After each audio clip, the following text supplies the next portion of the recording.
Hello, is anyone out there? Have you ever posted something on social media or written a blog post and pushed publish just to hear pure crickets?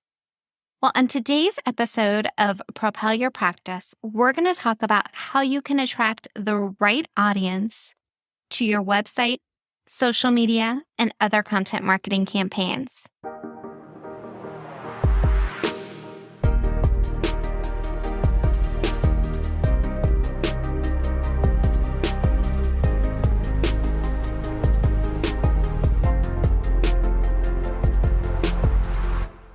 Welcome to the Propel Your Practice podcast. I'm your host, Darcy Sullivan with Propel Marketing and Design. Propel Marketing and Design is proud to host this podcast. At Propel Marketing and Design, we help chiropractors, acupuncturists, physical therapists, wellness practitioners, and other clinic owners improve their website rankings. Well, before we get started with today's episode, I want to take this opportunity to invite you to check out our free training called 5 SEO Secrets to Owning the First Page of Google Without Buying Ads. You can find the link to sign up for this free training by visiting the show notes of this episode or by visiting propelyourcompany.com/learn. All right, on with today's episode. Like a moth to a flame, we want your website and social media to attract your target audience. And that's what we're talking about in this episode of Propel Your Practice. One of the number one rules of marketing is when you market to everyone, you market to no one. This is why clearly identifying your target audience is so important. It makes it easier to come up with your content marketing plan and come across as being more authentic. In today's episode, we're going to talk about the questions that you need to ask yourself to help you identify your ideal patients. For the sake of today's episode, we're going to refer to your ideal patients as buyer personas. What is a buyer persona? This goes by many different names. Customer avatar, ideal customer avatar, customer persona, buyer profile, target customer, target patient, ideal patient, whatever you want to call it. The buyer persona represents your perfect ideal patient. They love working with you or purchasing your products or services. Buyer personas are fictional characters based on real data about customer demographics and online behavior. They're educated speculation about their personal histories, motivations, and concerns. Most companies have between 1 to 7 buyer personas that they try to target. We're going to go through an activity today where we ask questions to help us identify these buyer personas. Now, why is this so important? Well, again, when you identify your target audience, it's going to make it easier to market to them. You're going to come across as more authentic. You're going to know their pain points, and you'll identify how your services are going to answer their problems. So let's look at an example of this. Let's say you're a chiropractor and you're just starting out with your clinic. And your ideal client might be somebody who's healthy that wants to focus on sports performance and get to the next level. But right now, the people that are walking through your door aren't that audience. The people that are walking through your door for the first time are suffering from back pain. Well, it might be time to recalibrate or readjust and add different buyer personas to your business. So one buyer persona might identify the target audience that you hope to attract, and another buyer persona might identify and help you to grow your current audience, people that are currently having the pain, currently suffering from back or neck pain. we want to clearly identify who each of these audience or segments are. And then we're going to be able to talk to them in a way that's so much easier. I get questions all the time about people that struggle to write blog posts or put together social media content or even put content on their website.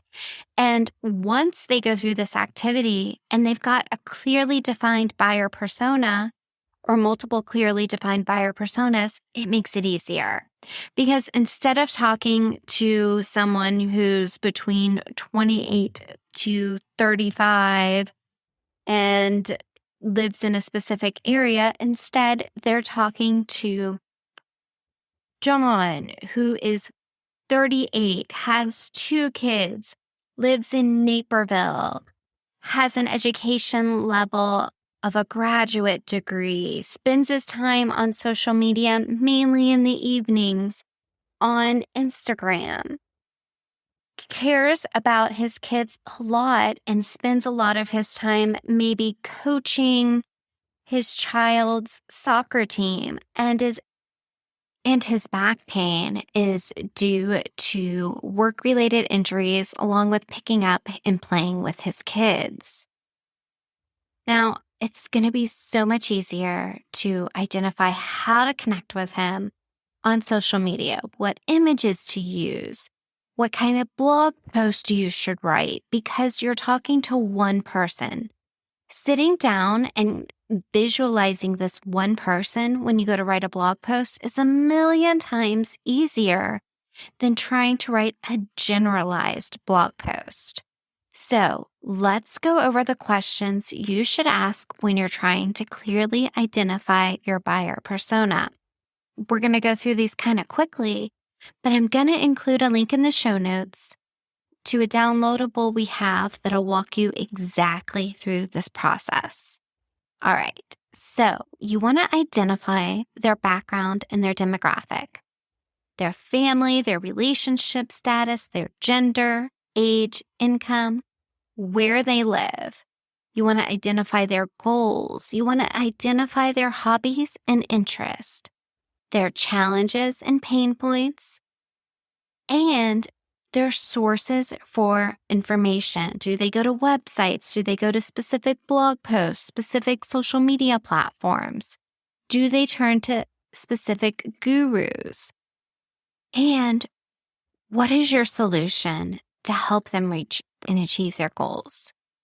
What can you do to help them overcome their challenges? This should be the cornerstone for your content marketing and SEO plans. Once you have your buyer personas identified and you've gone through this exercise, you want to make sure that you bring this to the core of your marketing campaigns. At the very most basic level, having identified these buyer personas is going to help you identify and create content and messaging that is going to appeal to your target audience. You'll want to review your website and make sure that the images and the wording on your website directly correlate to this target audience. And you're going to want to relook at your social media campaigns and see if you're on the right channels based on the information you've gathered. This is also going to allow you to be more personalized and authentic with your messaging. I just want to leave you with this thought. You've already put so much time and energy into your marketing campaigns. We don't want to see them fall on deaf ears. By developing these buyer personas, you can plan for marketing success and make sure that your marketing efforts don't go to waste. So I'll include the buyer persona template and downloadable in the show notes for this episode. Thanks for spending your time with me today. Well, hey, before we head out, I want to invite you to join in on a free masterclass I put together on the 5 secrets to owning the first page of Google without paying for ads. You can find a link to sign up for this free masterclass in the show notes for this episode or by visiting propelyourcompany.com/learn.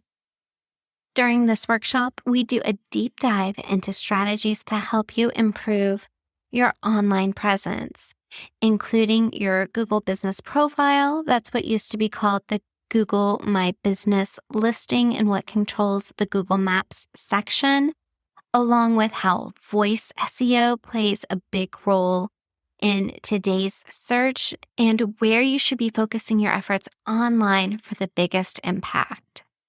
All right. Well, that's it for today. Again, you can join the masterclass by visiting propelyourcompany.com/learn. And if you have a topic that you would like to hear on an upcoming episode of Propel Your Practice, please send it in by visiting propelyourcompany.com/podcast-topics or looking for the link in the show notes. Thanks so much for your time. I'll talk to you soon.